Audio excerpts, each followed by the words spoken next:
যেই বাবা মা সারাটা জীবন নিজে খেয়ে না খেয়ে সন্তানকে লালন পালন করে, শেষ বয়সে এই বাপ মাকে দেখার কেউ থাকে না। নিজে যখন হাঁটতে পারতো না, বাবা ওর হাত ধরে হাঁটায়। বাবা যখন হাঁটতে পারে না, বাবার হাতে একটা লাঠি ধরা দেয়, ও হাত ধরে হাঁটাতে পারে না। সন্তান হিসেবে আমরা এখন অপদার্থ, নোংরা প্রজন্ম, এই যে বুদ্ধি প্রতিবন্ধী টিকটক প্রজন্ম। না জানে বাপের সম্মান, না জানে মায়ের সম্মান, না জানে বাপ কি জিনিস, না জানে মা কি জিনিস। যাদের বাবা মা নাই তারা জানে বাবা মা কি জিনিস। আমাদের মধ্যে যাদের বাপ মা মারা গেছে তারা জানে বাপ মা কি জিনিস, যাদের বেঁচে আছে তারা জানে না। নবী সাল্লাল্লাহু আলাইহি ওয়াসাল্লাম বলেছেন, ওই ব্যক্তির জন্য ধ্বংস যে ব্যক্তি পিতা মাতাকে পেয়েছে, তাদের খেদমত করে জান্নাত লাভ করতে পারে নাই। এই ব্যক্তির জন্য চরম ধ্বংস। পিতা মাতাকে কষ্ট দিয়েন না। মায়ের প্রসব বেদনার একটা সেকেন্ডের ঋণ আপনি শোধ করতে পারবেন না। লুকমান আলাইহিস সালাম তার সন্তানকে বলছেন, ইয়া বুনাই লা তুশরিক বিল্লাহ ইন্নাশ শিরকা লাযুলমুন আযীম ওয়া ওয়াসাইনা আল ইনসানা বিওয়ালিদাইহি হুসনা। তোমার পিতামাতার সাথে ভালো আচরণ করো। হামালাতহু উম্মুহু ওয়াহনান আলা ওয়াহন। তোমার মা তোমাকে কষ্টের পর কষ্ট লালন করে সহ্য করে এই যে প্রসব করেছে। ওয়াফিসালুহু ফি আমাইন, 2 বছর দুধ পান করিয়েছে। এই ঋণ শোধ করতে পারবে কেউ? দাসী মনিককে জন্ম দিবে মানে দাস দাসীর মতো আচরণ করা হবে পিতামাতার সাথে। এটা এখনকার সাইন। আপনি এই বিশ্বের দিকে তাকান, দেখেন কি হচ্ছে। সাহাবায়ে কেরাম রাদিয়াল্লাহু আনহু মসজিদে বসে একটা বিষয় নিয়ে কথা বলছেন। নবী সাল্লাল্লাহু আলাইহি ওয়াসাল্লাম পাশ দিয়ে যাচ্ছেন, জিজ্ঞাসা করলেন, তোমরা কি নিয়ে কথা বলছো? সাহাবীরা বলছেন, আমরা আলামাতুস সাআ নিয়ে কথা বলছি ইয়া রাসূলুল্লাহ, আমরা কিয়ামতের আলামত নিয়ে কথা বলছিলাম। সাহাবীরা কথা বলছেন কিয়ামতের আলামত নিয়ে, তাদের কোনো দরকার আছে কথা বলার? তারা তো জান্নাতে যাবেন সার্টিফিকেট প্রাপ্ত, তাদের কোনো দরকার আছে এগুলো চর্চা করার? তারা চর্চা করছেন, আলামত দিয়ে কথা বলছেন। নবীজি বললেন, শোনো, 10টা আলামত না আসা পর্যন্ত কিয়ামত হবে না, এত টেনশন নিও না। 10টা আলামত না আসা পর্যন্ত কিয়ামত হবে না। দাজ্জাল, ঈসা ইবনে মারিয়াম, ইয়াজুজ মাজুজ, আপনার দাব্বাতুল আরদ, আপনার 3টা ভূমিকম্প ইত্যাদি ইত্যাদি, এরকম 10টা আলামত আসবে, তারপর কিয়ামত। তো সাহাবীরা যে বসে বসে কথা বলছেন কিয়ামত নিয়ে, তারা কি বুঝতেন না যে কি করা লাগবে ইসলামের জন্য, কি করা লাগবে না? নাকি আমি বেশি বুঝি? তারা কি জন্য কথা বলছিলেন? কারণ তারা আগামী প্রস্তুতি যাতে গ্রহণ করতে পারে। কেউ যদি মৃত্যুর আলোচনা করে, পরকালের আলোচনা করে, শেষ জামানের কথাবার্তা বলে, আলোচনা করে, এটা কি এই কারণে যে মানুষ হতাশ হয়ে বসে থাকবে? নাকি এই কারণে বরং তারা আরো উজ্জীবিত হোক এবং সময়টাকে কাজে লাগাক, আগামীর দিনগুলোকে ইবাদত করে কাটিয়ে দেখ? কোনটা উদ্দেশ্য? উদ্দেশ্য কোনটা? তো এই ব্যক্তি জিজ্ঞাসা করছেন কিয়ামতের আলামত বলেন। নবীজি 2টার মধ্যে একটা বললেন, এটা দাসী তার মনিবকে জন্ম দিবে, যেটা আপনি এখন দেখতে পাচ্ছেন। 2 নাম্বার তিনি বলছেন, লিসেন, এই হাদিসে এটাই লাস্ট। 2 নাম্বার তিনি বলছেন, ওয়ান তারাল হুফাতাল উরাতাল আলাতা রিয়া আশ-শাই ইয়াতাতাওয়ালুনা ফিল বুনিয়ান। যখন তুমি দেখবে যে সমাজের সবচেয়ে দরিদ্র শ্রেণীর মানুষ, যাদের পায়ে স্যান্ডেল ছিল না এবং গায়ে কোনো জামা ছিল না, পায়ে স্যান্ডেল ছিল না, কত দরিদ্র চিন্তা করেন, গায়ে জামা ছিল না, কত দরিদ্র চিন্তা করেন, এরা ইয়াতাতাওয়ালুনা ফিল বুনিয়ান, উঁচু উঁচু অট্টালিকা নির্মাণের প্রতিযোগিতা করবে। প্রতিযোগিতা, কম্পিটিশন। নির্মাণ করবে এটা বলা হয়নি, কম্পিটিশন করবে। তোমার 10 তো আমার 15, তোমার 15 আমার 20, তোমার 100 আমার 200, কম্পিটিশন করবে। আজকে থেকে 200 বছর আগে পৃথিবীর দিকে তাকান, পৃথিবীর এই প্রত্যেকটা শহর, বড় বড় নগরগুলোতে এত উঁচু উঁচু কনস্ট্রাকটিভ বিল্ডিং ছিল? এই প্রতিযোগিতা ছিল? সুবহানাল্লাহ। আর কোন সাইনের জন্য অপেক্ষা করছেন? এখন আপনাকে বলি, যে ব্যক্তির পায়ে স্যান্ডেল নাই, গায়ে জামা নাই, সে কিভাবে এটা করতে পারে? উত্তর দেন দেখি, কিভাবে সম্ভব বলেন? কে বলছেন? এক ভাই বলছেন সুদ। এক্স্যাক্টলি রাইট অ্যান্সার, সুদ। আপনি যান, স্টুডি লোন নেন, বিল্ডিং তোলেন এবং সারা জীবনের ঘানি টানতে থাকেন, লোনের ঘানি টানতে থাকেন, প্রতিযোগিতা করতে থাকেন। সুদের মধ্য দিয়ে বড় লোকের কোনো ক্ষতি হয় না, বড় লোক আরো ধনী হতে থাকে, সুদের মধ্য দিয়ে দরিদ্র আরো দরিদ্র হতে থাকে। ব্যাংক ওই যাকে লোন দিয়েছে ওর রক্ত চুষবে, আর এ যে লোন নিয়ে বাড়ি করেছে এ ভাড়াটিয়া রক্ত চুষবে। আর ভাড়াটিয়া ভাড়া দেওয়ার জন্য দুর্নীতির আশ্রয় নিবে, অসৎ পথে যাবে, সমাজের কাঠামোটা কলাপ করে ফেলবে। একটা প্রবলেমের সাথে আরো অনেক বিষয় জড়িত থাকে। 1 নাম্বার হচ্ছে রিবা, যার মধ্য দিয়ে এটা করা সম্ভব। আর 2 নাম্বার হচ্ছে কি? আত্মসাৎ, অন্যের সম্পদ অন্যায়ভাবে আত্মসাৎ করতে পারলে আপনি রাতারাতি এই পর্যায়ে যেতে পারবেন ইনশাল্লাহ। অন্য পদ্ধতি আছে? একজন মানুষ হালাল খেয়ে হালাল পথে থেকে খুব সহজ এরকম 10, 20, 50 তলা বিল্ডিং করা খুব সহজ? এত সহজ না, এত সহজ না। এই হাদিসে নবী সাল্লাল্লাহু আলাইহি ওয়াসাল্লাম এই দুইটা আলামত বলেছেন। অন্যান্য হাদিস ব্যতীত আরো অনেক কথা বলেছেন। ফর এক্সাম্পল, আমি কয়েকটা বলে শেষ করছি, বড় বড় কয়েকটা বলছি। ফর এক্সাম্পল, শিরিক বেড়ে যাবে। কি বেড়ে যাবে? শিরিক বেড়ে যাবে। ভণ্ড নবীদের আগমন ঘটবে। সময়গুলো সংক্ষিপ্ত হয়ে আসবে। একটা বছর একটা মাসের মতো চলে যাবে, একটা মাস একটা সপ্তাহের মতো চলে যাবে, একটা সপ্তাহ একটা দিনের মতো চলে যাবে। সময় কি দ্রুত যাচ্ছে না? আপনি কি বুঝতে পারছেন সময় দ্রুত যাচ্ছে? চাঁদ দ্বিখণ্ডিত হয়ে যাবে। চাঁদ কিন্তু দ্বিখণ্ডিত হয়ে গেছে। চাঁদ দ্বিখণ্ডিত হয়ে গেছে। সূরা কমারের 1 নম্বর আয়াত পড়ে দেখেন। বেশি বেশি আল্লাহর গজব আসবে, মহামারী আসবে, ঝড়, জলোচ্ছ্বাস, প্রাকৃতিক দুর্যোগ বেশি বেশি আসতে থাকবে, এবং এমন এমন সব রোগের আবির্ভাব ঘটবে যেগুলো কখনোই ছিল না পৃথিবীতে। এইডস এর নাম মানুষ আগে শুনেছিল? এইচআইভির নাম মানুষ শুনেছে? এখন এইসব যে ভাইরাস চলছে এগুলোর নাম আগেকার জেনারেশন শুনেছিল কখনো? এর পরে যেগুলো আসবে সেগুলো আমরাও শুনি নাই, আমাদের পরের প্রজন্ম শুনবে। এটাই শেষ না, আরো আসবে। নবীজি আরো বলে গেছেন, বেশি থেকে বেশি মানুষ সুদ খাবে। যে ব্যক্তি সুদ থেকে দূরে থাকতে চাইবে তার গায়েও এসে সুদের ছিটা ফোটা লাগবে। মুসলিমদের মধ্যে বিভক্তি বেড়ে যাবে, আপোষে হানাহানি কাটাকাটি বেড়ে যাবে, হারাজ হত্যাকাণ্ড বেড়ে যাবে। এত বেশি হত্যাকাণ্ড হবে যে মানুষকে হত্যা করছে ও জানবে না কেন হত্যা করছি, যে নিহত হবে সেও বুঝবে না কেন আমাকে মারা হবে। প্রথম বিশ্বযুদ্ধের ইতিহাস একটা লেকচারে বলেছি, সেকেন্ড ওয়ার্ল্ড ওয়ারের ইতিহাসটা বলেছিলাম। এগুলো দেখেন সারা বিশ্বে কত মানুষকে মারা হয়েছে বিগত শতাব্দীতে, 100-150 বছর দেখে নিন। হারাজ হত্যাকাণ্ড, প্রচুর হত্যাকাণ্ড। প্রথম ওয়ার্ল্ড ওয়ারেই মিনিমাম 3 থেকে 4 কোটি মানুষকে মারা হয়েছে। দ্বিতীয় ওয়ার্ল্ড ওয়ারে 7 থেকে 8 কোটি মানুষকে মারা হয়েছে। সামনে যেটা আসবে ওখানে দেখবেন পৃথিবীর 1/3 মানুষই শেষ। অপেক্ষা করতে থাকেন। আরো বলেছেন জেনা বাড়বে, জেনা ঘরে ঘরে জেনা থাকে। আরো বাড়বে পরকিয়া, ব্যভিচার, আপনার পারিবারিক কাঠামো ভেঙে যাবে, সমাজের বন্ধন বলে কিছু থাকবে না, ভেঙে যাবে। এটা তিরমিজিতে আছে এই হাদিসটা। মসজিদ গুলো হবে চাকচিক্যময়, হেদায়েত শূন্য। সেজদা মারবে। দেখেন মসজিদ গুলো এক একটা তাজমহলের মতো, ভিতরে হেদায়েত নাই। ইসলামের খালি নাম থাকবে, মানুষ ইসলামের মূলনীতি থেকে সরে আসবে। কোরআনের খালি মাসহাফ থাকবে, মানুষ কোরআনের শিক্ষা থেকে সরে আসবে। মানুষ কোরআন পড়বে, কোরআনের মূল মেসেজ গুলো, মূল নীতিগুলো ওর গলার নিচে নামবে না। হাদিস, মানুষ কোরআন পড়বে, কোরআনের শিক্ষাগুলো গলার ভিতরে ঢুকবে। আছেন এখন আপনি দেখেন কত মানুষকে দেখবেন কোরআন পড়তে জানেই না অর্থ কি জিনিস। আর যদি কেউ বলে অর্থ পড়ার দিকে উৎসাহিত করে, অর্থ পড়া উচিত, অর্থের দিকে যান, বলবে ওকে আবার বিতর্কিত করা শুরু করে দিবে। মানুষকে তো উৎসাহ দেওয়া দরকার যে আপনারা অর্থ পড়েন, তাহলে কোরআনের মূল মেসেজটা বুঝতে পারবেন। একজন আলেমের কাজ কি? মানুষকে কোরআনের মূল মেসেজটা শিক্ষা দেয়া, উৎসাহিত করা। আপনি তেলাওয়াত করলে তো নাকি পাবেনই, অবশ্যই প্রত্যেক হরফে 10 নাকি পাবেন, কিন্তু তেলাওয়াত করলেই কি অর্থ বুঝতে পারবেন? অর্থ না বুঝলে কি ভিতরের কথাগুলো হজম করতে পারবেন, শিখতে পারবেন? এটা বোঝার জন্য কি লাগে ভাই? সামান্য কমন সেন্স যথেষ্ট। নবীজি বলেছেন জেনা বাড়বে এবং নারীদের সংখ্যা বাড়বে, মেয়েদের সংখ্যা বাড়বে। মেয়েদের সংখ্যা বাড়তে থাকবে। এমন একটা সময় আসবে প্রত্যেক একজন পুরুষের জন্য 40 জন মহিলার দায়িত্ব চলে আসবে। স্ত্রী না ভাই, এত খুশি হওয়ার দরকার নাই। স্ত্রী কথা বলা হয়নি। 40 জন মহিলার দায়িত্ব চলে আসবে। আপনার মা, বোন, খালা, ফুপু সব মিলে দেখবেন 40টা ফ্যামিলি আপনাকে টানতে হচ্ছে, আপনি একজন পুরুষ।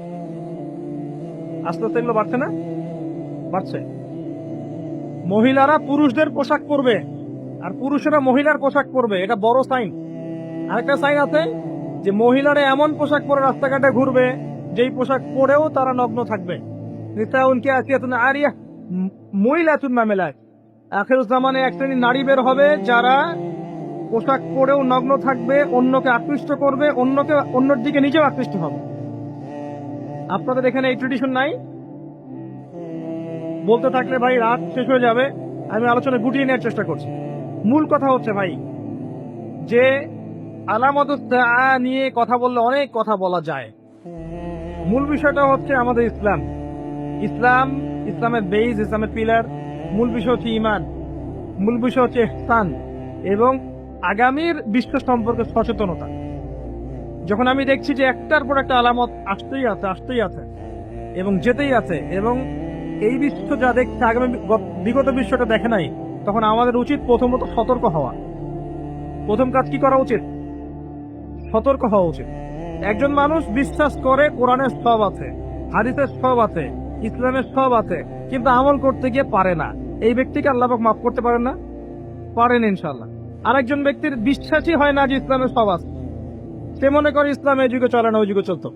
সে মনে করে যে ইসলামে কোরআনে সবকিছু নাই, আংশিক বিষয় আছে, এগুলো আমরা ডিল করব। ভূরাজনৈতিক প্রেক্ষাপট, অর্থনীতি, সামাজিক নীতি, পলিটিক্স, এগুলো আমরা ডিল করব। ইসলাম হচ্ছে তসবিহ, তাহলিল, জিকির, আজগারের নাম। কিছু মানুষ এমনটাও মনে করে, আছে না? এদের জন্য জাহান্নামের আগুন ছাড়া কোনো জায়গা নাই, কোশ্চিন কালেও না। একজন ব্যক্তির আকীদা যদি ঠিক না হয়, তার আমল কোনো কাজে দিবে না। আর একজন ব্যক্তির আকীদা ঠিক আছে, ইসলামের সব আছে, কোরআনের সব আছে, হাদিসের সব আছে, আমি মানতে পারি না। আমি দুনিয়ার কারণে হোক, অন্যান্য চাপের কারণেই হোক, আমার বিভিন্ন স্বার্থের কারণে হোক, আমি মানতে পারছি না, কিন্তু আমি বিশ্বাস করি যে সব ইসলামে আছে। একে আল্লাহ পাক মাফ করতে পারেন না? ইনশাআল্লাহ পারেন। অতএব আকীদা পরিষ্কার করেন। আল্লাহ বলছেন ইন্না দীনা ইনদাল্লাহিল ইসলাম, একমাত্র দিন আল্লাহর কাছে গ্রহণযোগ্য সেটা হলো ইসলাম। কথা বলেন, ইসলাম। অর্থ কি? আত্মসমর্পণ। ইয ক্বালা লাহু রাব্বুহু আসলিম, যখনই তার রব তাকে বলেছেন আত্মসমর্পণ করো, ক্বালা আসলামতু লিরাব্বিল আলামিন, তিনি বলেছেন আমি জগৎ সমূহের প্রতিপালকের নিকটে আত্মসমর্পণ করলাম। এই ব্যক্তিকে ইব্রাহিম আলাইহিস সালাম। যখনই আল্লাহ বলেছেন আত্মসমর্পণ করো, তিনি বলেছেন আত্মসমর্পণ করলাম। তিনি তো আমাদের নাম রেখেছেন মুসলিম, তাই না? হুয়া সাম্মাকুমুল মুসলিমিন। আল্লাহ বলছেন সন্তানকে আর তার মাকে রেখে আসো কাবা ঘরের পাশে, মরুভূমিতে, জনমানবশূন্য জায়গায়। তিনি বলছেন না যে আল্লাহ এর পিছনে যুক্তি কি, ওকে রেখে আসবো, এর পিছনে দর্শন কি, এর পিছনে বৈজ্ঞানিক ব্যাখ্যা কি? জিজ্ঞাসা করেছেন? ইব্রাহিম আলাইহিস সালাম জিজ্ঞাসা করেছেন, রেখে এসেছেন। একবার আল্লাহ পাক বলেছেন সন্তানকে জবাই করে দাও। ইব্রাহিম আলাইহিস সালাম বলেছেন কি জন্য জবাই করবো? আল্লাহ, বাচ্চা মানুষ, এর পিছনে যুক্তি কি? আল্লাহ, এর পিছনে দর্শন কি, বৈজ্ঞানিক ব্যাখ্যা কি? জিজ্ঞাসা করেছেন? যখন আল্লাহ যে আদেশ করেছেন আসলামতু লিরাব্বিল আলামিন, আমি আত্মসমর্পণ করলাম, সারেন্ডার, এর নাম ইসলাম। প্রত্যেকটা বিষয়ের পিছনে যুক্তি থাকবে, দর্শন থাকবে, বিজ্ঞান থাকবে, কিন্তু এগুলোর সীমাবদ্ধতা আছে। আল্লাহর জ্ঞানের কোনো সীমাবদ্ধতা নাই। কথা কি বুঝতে পারছেন? একটু কথা ধরতে হবে। ইসলাম আত্মসমর্পণের নাম। আত্মসমর্পণের মধ্য দিয়ে শান্তি অর্জন করা। একজন ব্যক্তি যদি আত্মসমর্পণ না করে শান্তি পাবে? শান্তি পাবে না, ওর ভিতরটা অস্থির হয়ে থাকবে। যখন সে আল্লাহর প্রতি পূর্ণ বিশ্বাসী হবে যে আল্লাহ পাকের প্রতিটা বিধানই আমার কল্যাণের জন্য, তখন দেখবেন মনে শান্তি চলে এসে। আর যদি অশান্ত থাকে, না এটা ঠিক হতেও পারে, নাও হতে পারে, সংশয়বাদী হয়, বুদ্ধিবাদী হয়, বা অভিজ্ঞতাবাদী হয়, বা সমন্বয়ী মতবাদে বিশ্বাস করে, বা অন্যান্য দার্শনিক মতবাদগুলোতে বিশ্বাস করে, ভোগবাদী হয়, বস্তুবাদী হয়, দেখবেন সে মনে শান্তি পাবে না। ইসলাম মানে কি ভাই?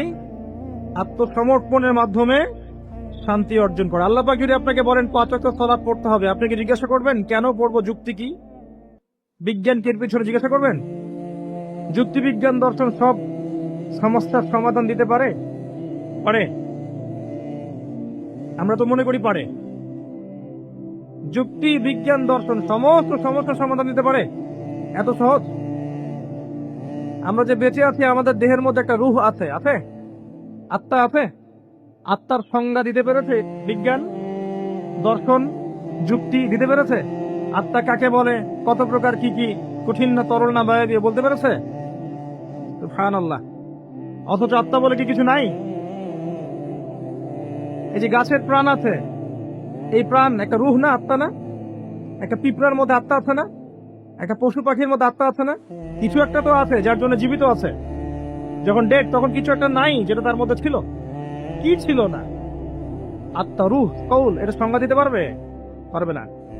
ফিলোসফিতে আমরা যতগুলো তত্ত্ব পড়েছি, কেউই আজ পর্যন্ত আত্মার সঠিক ডেফিনেশন দিতে পারে নাই। যাই হোক, ওইদিকে আমি যাচ্ছি না। মূল বিষয়টা হচ্ছে ইসলামের প্রত্যেকটা বিষয়কে আপনি যুক্তি, বিজ্ঞান, দর্শন দিয়ে প্রমাণ করতে পারবেনই জরুরি না।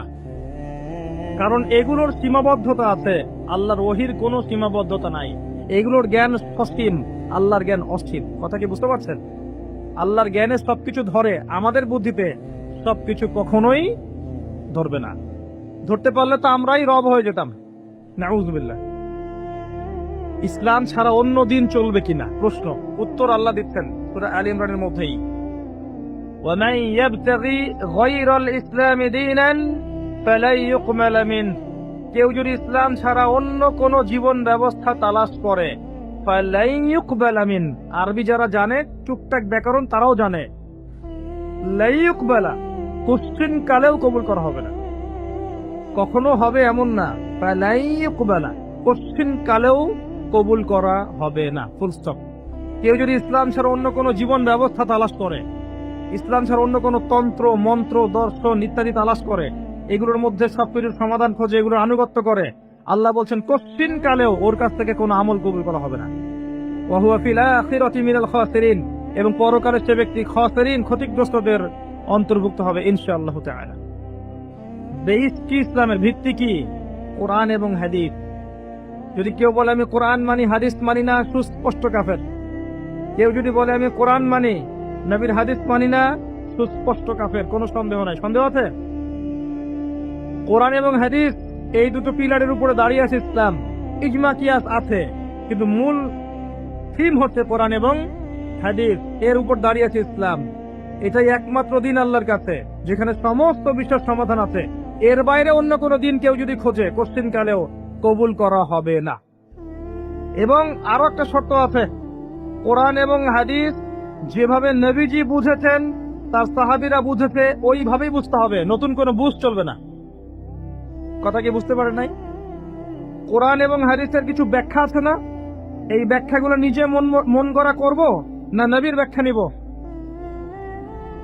একটা আয়াত আছে কোরআনের মধ্যে, তোমরা সেহরি করো, পানাহার করো, যতক্ষণ না সাদা সুতা কালো সুতা থেকে আলাদা করা যায়। এখন কি আপনি রাতের বেলা সুতা নিয়ে বসে থাকবেন আর খাওয়া দাওয়া করবেন? কি করবেন? সাদা সুতা কালো সুতা পার্থক্য না করা পর্যন্ত কি খাওয়া দাওয়া করবেন? কি বুঝিয়েছেন আল্লাহ পাক এখানে? এই ব্যাখ্যাটা কে দিবে? আমি দিব না নবী দিবেন? একজন সাহাবী সুতা নিয়ে বসে আছেন, খাওয়া দাওয়া করছেন, এদিকে সুবহে সাদিক পার হয়ে গেছে। নবীজি পরে ডেকে বুঝালেন আসলে এর ব্যাখ্যা এটা নয়। এখানে আল্লাহ পাক রাতের অন্ধকার আর সুবহে সাদিক বুঝিয়েছেন, সাদা সুতা কালো সুতা। কে ব্যাখ্যা করলেন? নিজে স্বয়ং নবী সাল্লাল্লাহু আলাইহি ওয়াসাল্লাম। আরবি জানার পরেও, আরবি জাতীয়তাবাদে থাকার পরেও, আরবি ভাষা বোঝার পরেও সাহাবী ব্যাখ্যা করতে পারলেন না। আর এত সহজ আপনি অনুবাদ পড়ে ইসলামের ব্যাখ্যা করে ফেললেন। অনুবাদ পড়েই, তাফসীর পড়েই কোরআনের নতুন নতুন মন গড়া ব্যাখ্যা করা শুরু করলেন। কোরআন এবং হাদিসের ওই ব্যাখ্যাই নিতে হবে যে ব্যাখ্যা সাহাবী করেছেন অথবা নবী সাল্লাল্লাহু আলাইহি ওয়াসাল্লাম করেছেন, প্রমাণিত। তাদের থেকে আসতে হবে। নিজের মন গড়া কোনো ব্যাখ্যা চলবে না, তবে ইজতিহাদ চলবে। কি চলবে? ইজতিহাদ মানে একটা মাসআলা দেয়া আছে, এই মাসআলার আলোকে আপনি অন্যান্য মাসআলা বের করতে পারবেন। যেমন আল্লাহ পাক বলেছেন মাদক খেও না, মাদক খেও না, এটা হারাম, ছেড়ে দাও।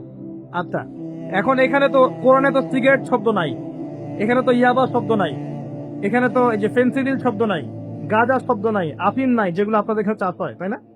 তামাক নাই, এগুলো নাই। কোরআনে যেহেতু নাই তাহলে খাওয়া যাবে। ব্যাপারটা কেমন? কোরআনে মূলনীতি দেয়া আছে না? এখন যে কোনো বস্তুই যাই মাদকতা সৃষ্টি করবে সেটাই হারাম, সিম্পল।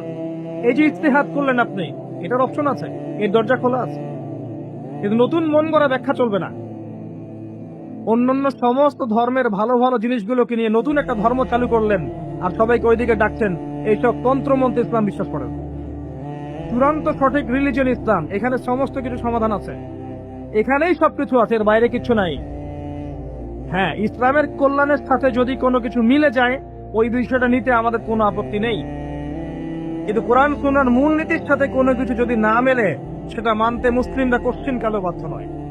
এবং তালগোল পাকিয়ে সমস্ত ধর্মের কিছু নিয়ে একটা নতুন ধর্ম তৈরি করার অধিকার আল্লাহ কাউকে দেন নাই। এটা একটা প্রবৃত্তির দাসত্ব, নতুন ধর্ম। এটা একটা মানব সৃষ্ট ধর্ম। যে ব্যক্তি এগুলোতে বিশ্বাস করবে সে ইসলাম থেকে খারিজ হয়ে যাবে ইনশাআল্লাহ তাআলা। ওয়া হুয়া ফিল আখিরাতি মিনাল খাসিরিন। খুব সতর্ক থাকবেন। কোরআন সুন্নাহে যা আছে চূড়ান্ত, এর বাইরে কিচ্ছু নাই হকের, এর বাইরে আসলে কিছু নাই, এটাই চূড়ান্ত। যদি কোনো কিছু মিলে যায় কোরআন সুন্নাহর সাথে, মানতে আপত্তি নাই। যদি না মেলে, মুসলিম না মানাই তোমার জন্য ওয়াজিব, না মানাই তোমার জন্য ফরজ। আল্লাহ পাক বোঝার তৌফিক দান করুন, আমিন। আর একটা বিষয় হচ্ছে, এই ইসলাম কি নতুন কোন ধর্ম কিনা? উত্তর জি না। সৃষ্টির শুরু থেকে শেষ পর্যন্ত ইসলামই আছে, এর বাইরে কিছু নাই। আদম আলাইহিস সালাম মুসলিম ছিলেন, ইব্রাহিম আলাইহিস সালাম মুসলিম ছিলেন, নবী মুসা আলাইহিস সালাম বনু ইসরাইলের নবী, ইহুদিদের নবী, তিনি মুসলিম ছিলেন। ঈসা ইবনে মারইয়াম নসরাতের নবী, মুসলিম ছিলেন। মুহাম্মদ সাল্লাল্লাহু আলাইহি ওয়াসাল্লাম মুসলিম ছিলেন। যত নবী রাসূল এসেছেন সবাই একটা ধর্ম নিয়ে এসেছেন, এর বাইরে কোনো ধর্ম নিয়ে আসেন নাই। কিন্তু এক একটা রিলিজিয়ন ছিল এক একটা অঞ্চলের জন্য, একটা সম্প্রদায়ের জন্য, নির্দিষ্ট সময়ের জন্য, স্থান এবং কালের জন্য। কিন্তু কোরআন এবং সুন্নাহ সমস্ত মানব জাতির জন্য। সুবহানাল্লাহ। এই কোরআন এবং সুন্নাহ শুধু মুসলিমদের সম্পত্তি নয়, এটা সমস্ত মানব জাতির সম্পত্তি। তো এটা যদি কেউ মনে করে যে ইসলাম নতুন ধর্ম, মুহাম্মদ সাল্লাল্লাহু আলাইহি ওয়াসাল্লাম নিজে এটা প্রবর্তন করেছেন, এটা মিথ্যাবাদী। ইসলাম চির প্রাচীন, চির নতুন, চির আধুনিক। কথা কি বুঝতে পারছেন? ইসলাম নতুন কোন ধর্ম নয়। একদম নূহ থেকে শুরু করে, আদম থেকে শুরু করে মুহাম্মদ সাল্লাল্লাহু আলাইহি ওয়াসাল্লাম পর্যন্ত সবাই একই দাওয়াত দিয়ে গেছেন, কুলু লা ইলাহা ইল্লাল্লাহ তুফলিহুন। তোমরা সবাই বলো লা ইলাহা ইল্লাল্লাহ, আল্লাহ ছাড়া কোনো ইলাহ নাই, সফল হয়ে যাবে ইনশাআল্লাহ। ওয়া লাকাদ বাআসনা ফি কুল্লি উম্মাতির রাসূলা আন ইবুদুল্লাহ ওয়াজতানিবুত তাগুত। আল্লাহ বলেন, আমি প্রত্যেকটা সম্প্রদায়ে নবী পাঠিয়েছি, রাসূল পাঠিয়েছি এই দুইটা দাওয়াত দিয়ে, আল্লাহর ইবাদত করো, তাওহীদে থাকো, শিরক করো না, আর তাগুতকে বর্জন করো, আল্লাহ বিরোধী শক্তিগুলোকে বর্জন করে দাও। এটাই ছিল দাওয়াতের মূলনীতি। সবাই একই দাওয়াত নিয়ে এসেছে, সবাই মুসলিম ছিলেন। তাহলে সমস্যা হলো কিভাবে?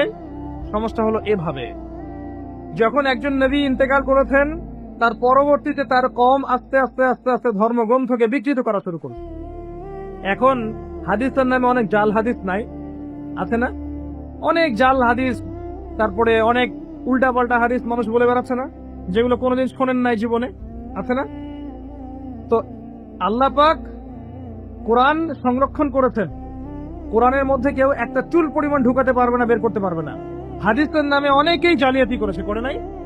এখানে যদি এই সমস্যা হয়, তাহলে আগের ধর্মগ্রন্থগুলোর কথা চিন্তা করেন, চিন্তা করে দেখেন।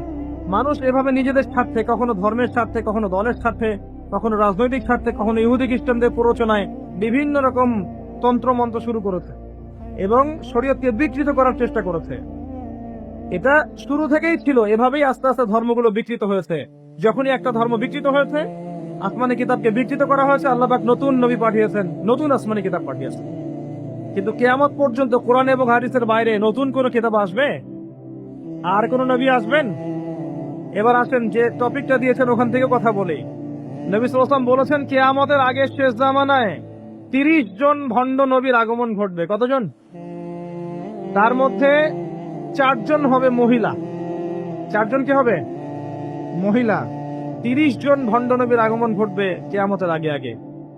একজন তো আমাদের কন্টিনেন্টেও আছে, আছে না? নাম বলবো? নাম বলতে আমার ঘৃণা লাগে, এই জন্য নাম বলি না। মুহাম্মদ সাল্লাল্লাহু আলাইহি ওয়াসাল্লামের পরে কেউ যদি নবুয়ত দাবি করে এবং কেউ যদি তাদেরকে অনুসরণ করে এবং এই ধর্মে কাউকে দীক্ষিত করায়, কোনো সন্দেহ নাই এ ব্যক্তি সুস্পষ্ট কাফের। যদি মুসলিমদের হাতে পলিটিক্যাল পাওয়ার থাকতো, এদের বিরুদ্ধে যুদ্ধ ঘোষণা করতে হতো। আফসোস, এখন আমাদের হাতে সেসব ক্ষমতা নাই। যাদের হাতে আছে তারা এই বিষয়গুলো খুব একটা বোঝে না, কারণ ধর্ম আর রাজনীতি তা আলাদা করে ফেলেছে। ধর্ম একদিকে, পলিটিক্স আরেকদিকে। আপনি পলিটিক্যাল লাইফে পলিটিক্স করবেন, আর ধর্মীয় লাইফে আপনি ধার্মিক থাকবেন। এটা আমাদের এখন নতুন একটা তত্ত্ব। চলতে থাক, দেখা যাক কতদিন পর্যন্ত এগুলো চলতে পারে। আল্লাহ রাব্বুল আলামিন ওয়াদা করেছেন যে একজন নবী আসবেন, একজন নবী আসবেন, অচিরেই একজন নবী আসবেন 2 জন ফেরেশতার কাঁধে ভর দিয়ে। সিরিয়ার দামেস্কে সাদা মসজিদের মিনারের উপরে তার চুল দিয়ে টপটপ করে পানি পড়তে থাকবে, তার গায়ে একটু হলুদ রঙের জামা থাকবে, চুলগুলো থাকবে ব্রাউন কালারের, সিল্কি চুল, ব্রাউন কালারের। তিনি হচ্ছেন নবী ঈসা আলাইহিস সালাম, মারিয়াম আলাইহিস সালামের সন্তান। নবী ঈসা আলাইহিস সালাম, যাকে ওয়ামা কাতালুহু ওয়ামা সালাবুহু, ইহুদিরা যতই বলুক তারা তাকে হত্যা করে নাই, তারা তাকে ক্রুশবিদ্ধও করে নাই, বাল রাফআহু আল্লাহু ইলাইহি, বরং আল্লাহ তাকে তার কাছে তুলে নিয়েছেন। সুবহানাল্লাহ। এবং তিনি তাকে পাঠাবেন কি জন্যে? কারণ শেষ জামানায় ঈসা ইবনে মারইয়াম এই জেরুজালেম থেকে সারা বিশ্বকে শাসন করবেন এই কারণে, এবং তার হাতে আল্লাহ রাব্বুল আলামিন মসিহুদ দাজ্জালকে হত্যা করাবেন। একজন নবী এর হাতে বিশ্বের ইতিহাস শেষ হবে, অন্য কারো হাতে শেষ হবে না। এই বিশ্বের ইতিহাসটা শেষ হবে একজন নবীর হাতে। যতক্ষণ না তিনি আসছেন, যতক্ষণ না সারা ওয়ার্ল্ডে তিনি ইসলামী খেলাফা পুনরায় কায়েম করছেন, ততক্ষণ কিয়ামত হবে না ইনশাআল্লাহ। একদম টেনশন করেন না, কিয়ামত হবেই না যতক্ষণ উনি আসছেন না ইনশাআল্লাহ আযজা ওয়া জাল। তাই এভাবেই যাবে, ঈসা ইবনে মারইয়ামের হাতে পুরো বিশ্বের ক্ষমতা থাকবে ইনশাআল্লাহ। তিনি সবচেয়ে বড় ক্যারেক্টার শেষ জামানার, আর তার অনেক আগেই ইমামুল মাহদী ইন্তেকাল করবেন, অনেক আগেই ইমামুল মাহদী ইন্তেকাল করবেন। ঈসা ইবনে মারইয়াম থাকবেন 40 বছর, তিনি ইসলামী শাসন কায়েম করবেন পুরো বিশ্বে। এটা হবে কত সালে, কত বছর পর, কত শতাব্দী পর আমরা কেউ জানি না। মাল মাসউলু আনহা বিআ'লাম মিনাস সাইল, অনেকটা এমন আমরা জানি না এটা কবে হবে, এক্স্যাক্টলি কোন সালে। কিন্তু কিয়ামতের আলামতগুলো যেভাবে একটার পর একটা আসছে, একটার পর একটা আসছে, এতে মনে হচ্ছে দূরদর্শিতার সাথে যে সময় বেশি বাকি নাই। একটা বিষয়ের আলামত প্রকাশ পেলে মানুষ বুঝতে পারে না যে একটা বিষয় ঘটতে যাচ্ছে। একজনের ক্যান্সার হয়েছে মনে করেন, নাউজুবিল্লাহ, ক্যান্সার হয়েছে, সে অসুস্থ হয়েছে, আস্তে আস্তে আরেকটু অসুস্থ হচ্ছে, তারপর আরেকটু অসুস্থ হচ্ছে, এক পর্যায়ে লাস্ট স্টেজে চলে গেছে। তখন ডাক্তার বুঝতে পারে না যে ইনার হাতে বেশি সময় নাই। কথা বলে যায়, যখন এমন ভাবে সাইন গুলো একটার পর একটা আসতে থাকে, আমরা অনুমান করে ফেলি না, একটা এস্টিমেট করি না যে সম্ভবত সময় বেশি নাই, এই ব্যক্তি বেশি দিন বাঁচবে না, হয়তো বা শেষ স্টেজে আছে, ক্যান্সার ধরা পড়েছে, সে একদম শয্যাশায়ী, মৌতের আলামত প্রকাশ পাচ্ছে। তাহলে কি আপনি বলতে পারবেন না যে তার সময়ে হয়তো বা সন্নিকটে চলে এসেছে? এটা বলা কি গায়েব জানা হলো? এটা গায়েবের খবর বলা হলো? এটা আপনার দূরদর্শিতা, এটা আপনার হিকমা, আপনার প্রজ্ঞা, আপনার দূরদর্শিতা, আপনার বসীরা। এই বসীরার চর্চা করা কি নাজায়েজ? আমরা হাদিসটা শেষ করি, তারপর দেখবেন নবী সাল্লাল্লাহু আলাইহি ওয়াসাল্লাম কি করেছেন। আমি বলতে চাচ্ছি, বিশ্ব এখন যে অবস্থায় আছে, আস্তে আস্তে আলামতগুলো আরো বাড়বে, এবং শেষটা হবে একজন নবীর হাতে, যিনি এই পৃথিবীকে শাসন করবেন, একজন বাদশা হিসেবে শাসন করবেন। একজন নবী হবেন এই বিশ্বের শেষ রাজনীতিবিদ। আপনি কি বলছেন? রাজনীতি এক জিনিস আর ধর্ম এক জিনিস। একজন নবী হবে এই বিশ্বের শেষ পলিটিশিয়ান, দেখে নিয়েন। তার নাম কি? নবী ঈসা ইবনে মারইয়াম। ও ওয়ার্ল্ড ব্যাংক কিছুই করতে পারবে না তাকে, ইউনাইটেড নেশনস তার কোনো ক্ষতি করতে পারবে না, ওই ন্যাটো তার কোনো ক্ষতি করতে পারবে না, ওই ইসরায়েল তার কোনো ক্ষতি করতে পারবে না, পশ্চিমা সবাই একত্রিত হয়ে ওর কোনো ক্ষতি করতে পারবে না ইনশাআল্লাহ তাআলা। আল্লাহ পাক তাকে মদদ করবে, সাহায্য করবে। কে আছে তাকে ঠেকাবে? কে আছে তাকে ঠেকাবে? কেউ নাই। এটা হবে ইনশাআল্লাহ। ওই সময় কারা বেঁচে থাকবে আল্লাহু আ'লাম। আমার মনে হয় না আমরা সেই সময় বেঁচে থাকবো, আমার মনে হয় না যে আমরা ওই সময় বেঁচে থাকবো, ইল্লা মাশাআল্লাহ। এটার জন্য অনেক সময় পড়ে আছে। আমরা অন্যদিকে আসি। আসেন, এখানে একটা বিষয় আপনাকে ক্লিয়ার করা হলো যে কোরআন এবং হাদিস ইসলামের মূল মানদণ্ড। এটার উপর 5টা পিলার দাঁড়িয়ে আছে: সালাত, তার আগে তাওহীদ এবং সুন্নাহ, যাকাত, রমাদানের সওম এবং হজ। এটাকে নিয়ে একটা ইসলাম দিন, কমপ্লিট কোড অফ লাইফ, জীবনের সব ক্ষেত্রে সমাধান আছে। এর বাইরে অন্য কোনো দিন তালাশ করলে জাহান্নামে যাবে। অন্য সব ধর্ম নিয়ে একটা নতুন ধর্ম বানালে জাহান্নামে যাবে। ইসলাম যেভাবে আছে এভাবেই বুঝতে হবে, নবীর বুঝ অনুযায়ী, সাহাবে কেরামের বুঝ অনুযায়ী। এর বাইরে কোনো নতুন বুঝ চালু করলেও বাতিল হবে, গণ্য হবে না। মানে আমিলা আমালান লাইসা আলাইহি আমরুনা ফাহুয়া রাদ। কেউ যদি ইসলামের নামে নতুন কোনো তন্ত্রমন্ত্র চালু করে যার পক্ষে আমাদের কোনো দলিল নাই, সেটা প্রত্যাখ্যাত, নবী সাল্লাল্লাহু আলাইহি ওয়াসাল্লাম বলেছেন। এবার আসেন দ্বিতীয় প্রশ্ন। এই ব্যক্তি প্রশ্ন করছেন, কোন ব্যক্তি? ওই যে সাদা পোশাক, কালো চুল, হাঁটুর সাথে হাঁটু লাগিয়ে বসে আছেন, যাকে আরবের কেউ দেখে নাই, নতুন মুখ মনে হচ্ছে। এবার তিনি প্রশ্ন করছেন, ইয়া মুহাম্মদ, বলেন সাল্লাল্লাহু আলাইহি ওয়াসাল্লাম, আখবিরনি আনিল ঈমান, আমাকে ঈমান সম্পর্কে বলুন। নবীজি বলছেন, আল ঈমান, ঈমান হচ্ছে আন তুমিনা বিল্লাহ, তুমি আল্লাহর প্রতি বিশ্বাস করবে, 1, ওয়া মালায়েকাতিহি, ফেরেশতা মণ্ডলীর প্রতি বিশ্বাস করবে, 2, ওয়া কুতুবিহি, আসমানি কিতাব সমূহের প্রতি বিশ্বাস করবে, 3, ওয়া রুসুলিহি, সমস্ত নবী রাসূলের প্রতি বিশ্বাস করবে, এটা 4, 5, ওয়াল ইয়াউমিল আখির, পরকালের প্রতি বিশ্বাস করবে। 6 ওয়াল কদরি খায়রি ওয়া শাররি, তাকদীরের ভালো মন্দের প্রতি বিশ্বাস করবে। ঈমানের পিলার কয়টা ভাই? কয়টা? সুবহানাল্লাহ, 5টা হলো। আমার সাথে বলেন, 1 নাম্বার কি? আল্লাহর প্রতি 2 নাম্বার বলেন মালায়েকার প্রতি বিশ্বাস, 3 নাম্বার ভুলে গেছেন? আসমানি কিতাব সমূহের প্রতি বিশ্বাস, 4 নাম্বার রাসূলগণের প্রতি ঈমান, 5 নাম্বার ওয়াল ইয়াউমিল আখির মানে কি? পরকালের প্রতি ঈমান, 6 নাম্বার ভাগ্য তাকদীরের ভালো মন্দের প্রতি ঈমান। মনে থাকবে? ঈমানের পিলার 6টা। কয়টা? 6টা। ইসলামের পিলার কয়টা ছিল? 5টা। এই 6টা পিলারকে আবার 3টা কাজ করতে হবে। কয়টা কাজ? 1 নাম্বার তাসদীক বিল জিনান, আপনাকে অন্তর থেকে বিশ্বাস করতে হবে, এগুলোকে অন্তর দিয়ে বিশ্বাস করতে হবে। আব্দুল্লাহ বিন উবাই মুনাফিকের মতো মুখ দিয়ে স্বীকৃতি শুধু নয়, অন্তর দিয়ে বিশ্বাস করতে হবে। তারপরে ইকরার বিল লিসান, আপনাকে মৌখিক স্বীকৃতি প্রদান করতে হবে। 3 নাম্বার হচ্ছে ওয়াল আমালু বিল আরকান, আপনাকে কাজে বাস্তবায়ন করতে হবে। তাহলে ঈমানের 6 পিলারকে কি করব? 3 কাজ করব। কয় কাজ? 3 কাজ। 1 নাম্বার অন্তরে বিশ্বাস, 2 নাম্বার বলেন মুখে স্বীকৃতি, 3 নাম্বার কাজে বাস্তবায়ন। কেউ যদি বলে আমি মনে বিশ্বাস করি, আমার নামাজ না পড়লেও চলবে? কেউ যদি বলে আমি মনে অনেক বিশ্বাস করি, যাকাত না দিলেও চলে, আমার চলবে? অনেকে তো এখন এমনও বলে যে আমার নামাজ রোজা হজ জাকাত কিছুরই দরকার নাই, আমি মারেফাতের উচ্চ আসনে পৌঁছে গেছি, বলে না? আছে না এরকম ভণ্ডপীর? আছে না? সাবধান, ঈমান আমল হারাবেন না। ওয়া'বুদ রাব্বাকা হাত্তা ইয়াতিয়াকাল ইয়াকিন, নবী সাল্লাল্লাহু আলাইহি ওয়াসাল্লামকে বলা হয়েছে শেষ পর্যন্ত, মউত আসার আগ পর্যন্ত তুমি আল্লাহর ইবাদত করতে থাকো।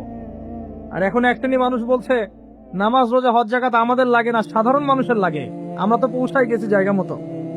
কোথায় পৌঁছাই গেছেন ভাই? সুবহানাল্লাহ। তো 3টা কাজ করাই জরুরি। অন্তরে বিশ্বাসও যেমন করতে হবে, মুখে স্বীকৃতি দিতে হবে, এবং কাজে বাস্তবায়ন করতে হবে। আল্লাহ পাক তৌফিক দান করুন, আমিন। কাজে বাস্তবায়ন করতে গিয়ে আপনার দ্বারা ভুল ত্রুটি হতে পারে, কবিরা গুনাহও হতে পারে। আপনি সুদ খেয়ে ফেলতে পারেন, জেনা করে ফেলতে পারেন, আপনি কি বলবো হারাম খেতে পারেন, কবিরা গুনাহ করে ফেলতে পারেন, মিথ্যা বলতে পারেন, গীবত করতে পারেন, ইত্যাদি ইত্যাদি। অনেক বড় বড় পাপ করতে পারেন কাজ করতে গিয়ে। তখন আপনার জন্য তওবার দরজা খোলা আছে না নাই? মৌত পর্যন্ত তওবার দরজা খোলা আছে না নাই? আপনার জন্য তওবার দরজা খোলা আছে, আপনি তওবা করে ফিরে আসতে পারবেন। কেউ যদি কবিরা গুনাহ করে, সে কি কাফের হয়ে যাবে? তাকে কি হত্যা করা লাগবে না। ইসলামের নামে যারা সন্ত্রাসবাদ ছড়িয়েছে, এরা এই আকীদায় বিশ্বাস করে। খারেজি আকীদাটাকে বলা হয়, কি বলা হয়? খারেজি আকীদা। যারা মনে করে কবিরা গুনাহ করলেই মানুষকে হত্যা করা যায়, সে হত্যাযোগ্য, এটা মনে করেই তারা মুসলিম কান্ট্রিগুলোর মধ্যে এই যে সন্ত্রাসবাদ ছড়িয়েছে। আকীদা বুঝতে পারছেন কোন জায়গায়?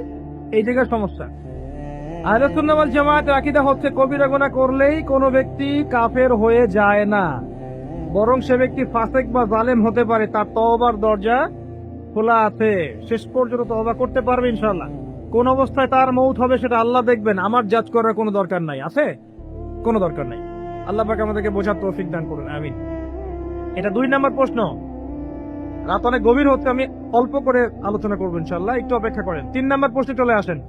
এই ব্যক্তি প্রশ্ন করছেন 3 নাম্বার। কোন ব্যক্তি ভাই? ওই যে হাঁটুর সাথে হাঁটু লাগিয়ে বসে আছেন, তার গায়ে কি রঙের জামা আছে? তার চুল কেমন? তাকে চেনা যায়? পরিচিত না অপরিচিত? অপরিচিত। তিনি 3য় প্রশ্ন করছেন, ইয়া মুহাম্মদ সাল্লাল্লাহু আলাইহি ওয়াসাল্লাম আখবিরনি আনিল ইহসান, আমাকে ইহসান সম্পর্কে বলুন। ইহসান কি জিনিস এই সম্পর্কে আমাকে বলেন। এবার আমাদের নবীজি বলছেন আল ইহসান, ইহসান হচ্ছে আন তা'বুদাল্লাহা কাআন্নাকা তারাহ। খুব ভালো করে বোঝেন এই জায়গাটা। আন তা'বুদাল্লাহা কাআন্নাকা তারাহ, তুমি এমন ভাবে আল্লাহর ইবাদত করবে যেন তুমি আল্লাহকে দেখতে পাচ্ছ। কথা কি বুঝতে পারছেন? তুমি এমন ভাবে আল্লাহর ইবাদত করবে যেন তুমি আল্লাহকে দেখতে পাচ্ছ, মানে আল্লাহ কনসিয়াসনেস। আপনি নামাজ পড়ছেন, মনে মনে চিন্তা করছেন আল্লাহ আমাকে দেখছেন। আপনি ব্যবসা করতে বসেছেন, মাপছেন, ওজন দিচ্ছেন, একটু কম বেশি দেওয়ার সুযোগ আছে, কাস্টমার দেখছেন আপনাকে, কিন্তু আপনি চিন্তা করছেন আল্লাহ আমাকে দেখছেন। আপনি কি বুঝতে পারছেন কি বুঝতে পারছেন? আপনাকে একটা বিল পাস করতে দেওয়া হয়েছে, আপনার সুযোগ আছে এখানে দুর্নীতি করা, আপনাকে টেবিলের তল দিয়ে টাকাও দেওয়া হয়েছে, আপনি নেওয়ার আগে চিন্তা করছেন যে আল্লাহ আমাকে দেখছেন। আপনি আপনার বান্ধবীর সাথে পড়াশোনা করছেন প্রিমিক্সিং এ, আপনার বান্ধবী আপনাকে প্রপোজ করছে, চলো আমার সাথে একটু কফি খাও, চলো না একটু ঘুরে আসি, বান্দরবন ঘুরে আসি, চলো না একটু ঘুরে আসি। ঘুরলে কি সমস্যা? বন্ধু বান্ধব একসাথে ঘুরতেই পারে। আর আমি তো তোমাকে ভালোবাসি, তোমাকে বিয়ে করবো, সমস্যা কোথায়? তাই না ভাই? তখন আপনি চিন্তা করছেন যে আল্লাহ আমাকে দেখছে, আল্লাহ আমাকে দেখছে। আপনার সামনে সুযোগ আছে সুদের টাকা খাওয়ার, আপনি চিন্তা করছেন যে আল্লাহ আমাকে দেখছে। সামনে আপনার জমি আছে, আপনি তামাক লাগাবেন না কলা চাষ করবেন, এখন তামাক লাগাতে গিয়ে চিন্তা করছেন আল্লাহ আমাকে দেখছেন। আমি কি বুঝাতে পারছি ভাই? এইভাবে প্রতিটা কাজ করা যে আল্লাহ আমাকে দেখছেন, এই চেতনার নাম হচ্ছে ইহসান। কি নাম? এটা অনেক উচ্চ পর্যায়ে। এই পর্যায়ে গেলে মানুষ আল্লাহর মারেফত পেয়ে যায়, এই পর্যায়ে গেলে মানুষ আল্লাহকে পেয়ে যাবে ইনশাআল্লাহ তাআলা। যখন একজন মানুষ প্রতিটা কাজে ফিল করবে যে আল্লাহ আমাকে দেখছেন। এই যে আপনি রোজা রাখবেন, খাবেন না, পানাহার করবেন না, বাথরুমে গিয়ে পানি খেতে পারেন না, কেউ দেখবে? কেন খান না? কি জন্য খান না? মনে করেন না যে আল্লাহ আপনাকে দেখছেন? এইটাই হলো ইহসান, যে আপনি চিন্তা করছেন আল্লাহ আমাকে প্রতিটা কাজেই দেখছে। আপনি আল্লাহ বিরোধী কোনো কাজ করতে পারি না, আল্লাহ আমাকে দেখছেন। আমি কারো প্রতি জুলুম করতে পারি না, আল্লাহ আমাকে দেখছেন। বোনের সম্পত্তি আত্মসাৎ করতে পারি না আমি, আল্লাহ আমাকে দেখছেন। নামাজ না পড়ে আমি বাসায় ঘুমিয়ে থাকতে পারি না, আল্লাহ আমাকে দেখছেন। যাকাত না দিয়ে আমি থাকতে পারি না, আল্লাহ আমাকে দেখছেন। রমজানের রোজা না রেখে আমি থাকতে পারবো না, আল্লাহ আমাকে দেখছেন। আমি পর্দা না করে বেহায়ের মতো চলতে পারি না, আল্লাহ আমাকে দেখছেন। এই চেতনার নাম কি? ইহসান। মনে থাকবে ভাই। নবীজি বলছেন আনতা আবুদুল্লাহ কাআন্নাকা তারাহু ওয়া ইন লাম তাকুন তারাহ। আর তুমি যদি আল্লাহকে সচক্ষে দেখতে না পারো, কারণ আল্লাহকে তো দুনিয়ার চোখ দিয়ে দেখা সম্ভব না, এটা মনের চোখ দিয়ে ফিল করা যে আল্লাহ আমার কাছে আছে। যদি তুমি আল্লাহকে দেখতে না পারো তাহলে জেনে রেখো ওয়া ইন লাম তাকুন তারাহ ফাইন্নাহু ইয়ারাক, যে আল্লাহ পাক তোমাকে দেখছেন। এই চেতনা লালন করো। আমরা অনেক চেতনার কথা বলি না এখন, সবচেয়ে বড় এবং গুরুত্বপূর্ণ চেতনা হচ্ছে আল্লাহর চেতনা, আল্লাহর অস্তিত্বের চেতনা। আল্লাহ আমাকে দেখছেন, এই চেতনা, এটা যথেষ্ট জান্নাতে যাওয়ার জন্য। কোন মানুষ যদি এভাবে চিন্তা করে যে আল্লাহ আমাকে দেখছেন, আমি আল্লাহকে দেখতে পাচ্ছি না, তো কি হয়েছে? আল্লাহ আমাকে দেখছেন, এই ব্যক্তি কি পাপ করতে পারবে? এই ব্যক্তি গোপনেও কি পাপ করতে পারবে? যদি পাপ করেও ফেলে তার মধ্যে অনুশোচনা আসবে না? আল্লাহ আমাকে দেখেছেন। যদি পাপ করেও ফেলে দেখবেন 2 রাকাত নামাজ পড়ে বলছে আল্লাহ আমাকে মাফ করুন। আমাদের চলতে ফিরতে পাপ হতে পারে, স্পেশালি যুবকদের পাপ বেশি হতে পারে। যদি পাপ হয়ে যায় হতাশ হবেন না, পাপ হয়ে গেছে হতাশ হবেন না। ওযু করবেন, জায়নামাজে দাঁড়াবেন, 2 রাকাত নামাজ পড়বেন, ওই পাপের কথা আল্লাহকে বলে ক্ষমা চাইবেন। ইনশাআল্লাহ আল্লাহ পাক আপনার গুনাহকে নেকি দিয়ে পরিবর্তন করে দিবেন। ইনশাআল্লাহ যতবার পাপ হবে ততবার নামাজে দাঁড়াবেন, ততবার ওযু করবেন, ততবার 2 রাকাত নামাজ পড়বেন এবং আল্লাহর কাছে ক্ষমা চাইবেন। ইনশাআল্লাহ আল্লাহ মাফ করে দিবেন। শয়তান আপনাকে হতাশ করতে চাইবে, ফ্রাস্ট্রেট করতে চাইবে। আরে তুমি অন্যায় করেছো, এত বড় বড় পাপ করেছো, তুমি পর্নোগ্রাফি দেখো, তুমি মেয়ের সাথে জেনা করেছো, তুমি মদ খাও, তুমি এই করো, তুমি কিভাবে আল্লাহর সামনে দাঁড়াবে? কোন মুখ নিয়ে দাঁড়াবে? এগুলো শয়তানের ওয়াসওয়াসা। কার ওয়াসওয়াসা? আল্লাহ পাক ক্ষমা করতে করতে ক্লান্ত হবেন না, আপনি ক্ষমা চাইতে চাইতে ক্লান্ত হয়ে যাবেন ইনশাআল্লাহ। আল্লাহ পাক এমন গফুর রহিম। এক ব্যক্তি 99টা খুন করেছে। কয়টা? 99টা খুন করে এক আলেমের কাছে গিয়ে বলেছে যে আমার কি তওবা হবে? সে বলেছে না, তওবা হবে না। সে বলেছে কি? তওবা হবে না। সে আলেম ছিল না, সে আবেদ ছিল। আবেদ মানে ইবাদত করতে বেশি বেশি, খুব বেশি জ্ঞান ছিল না। আমাদের মতো আমরা কিন্তু ইবাদত বেশি করি, জ্ঞান খুব কম। তো সে ছিল আবেদ, সে বলেছে না, তওবা হবে না। তো ও বেটারেও কোপ দিয়ে 100টা খুন করে ফেলেছে, 100 ফিলাপ। এবার সে চিন্তা করছে যে আমি কি করব। আরেকজন আলেমের কাছে গিয়ে বলছে আমি 100টা খুন করেছি, তওবা হবে? এই আলেম সত্যিকারের আলেম ছিলেন, তিনি বলেন হ্যাঁ তওবা হবে, তুমি ইস্তেগফার করো এবং এই এলাকা থেকে চলে যাও, অন্য এলাকায় গিয়ে থাকো, অন্য একটা এলাকায় গিয়ে থাকো, এখানে তোমার স্মৃতি জড়িত আছে, অন্য জায়গায় হিজরত করে গিয়ে থাকো। তো সে ব্যক্তি চলে গেল, যাওয়ার পথে তার মৃত্যু হয়ে গেছে। আল্লাহ পাকের ফেরেশতা চলে এসেছে, আযাবের ফেরেশতা এবং জান্নাতের ফেরেশতা, তারা নিজেদের মধ্যে এখন তর্ক করছে কে রূহটা নেবে, আত্মাটা কে নিবে। ওই যে রূহ কাকে বলে, সায়েন্সকে জিজ্ঞাসা করেন, সায়েন্সের প্যান্ট খারাপ হয়ে যাবে, রূহ কাকে বলে উত্তর দিতে গিয়ে। এখন আল্লাহ পাক এই বান্দাকে মাফ করতে চাচ্ছেন। তিনি কি করলেন? আল্লাহ পাক কৌশল করলেন। তিনি বললেন জমিনটা মেপে দেখো, ফেরেশতারা তোমরা জমিন মেপে দেখো, সে যেখান থেকে বের হয়েছে সেখানকার দূরত্ব বেশি না যেখানে যাচ্ছিল ওখানকার দূরত্ব বেশি। এবং আল্লাহ পাক জমিনকে আদেশ করলেন, এই জমিন তুমি লম্বা হয়ে যাও। জমিন আল্লাহর আদেশ শোনে না? এই পাহাড় আল্লাহর আদেশ শোনে না? শোনে। পাহাড়ে যা হচ্ছে, আল্লাহ রাব্বুল আলামিনের গজব চলে আসলে এই পাহাড় দেখবেন মানুষের উপর গজব ফেলবে ইনশাআল্লাহ তাআলা। সমুদ্রের কিনারে যা হচ্ছে আমরা দেখে আসলাম, যে নগ্নতা অশ্লীলতা চলছে, যখন আল্লাহ পাকের গজব আসবে দেখবেন সমুদ্র ভাসিয়ে দিবে সবাইকে দেখে নিয়ে ইনশাআল্লাহ। আল্লাহর আদেশ যখন চলে আসবে প্রকৃতি আল্লাহর কথা শুনবে। জমিনকে আল্লাহ বললেন লম্বা হয়ে যাও, জমিন লম্বা হয়ে গেল। এবার ফেরেশতারা মেপে দেখলো সে যেখানে যাচ্ছিল ওর পরিমাণটা বেশি।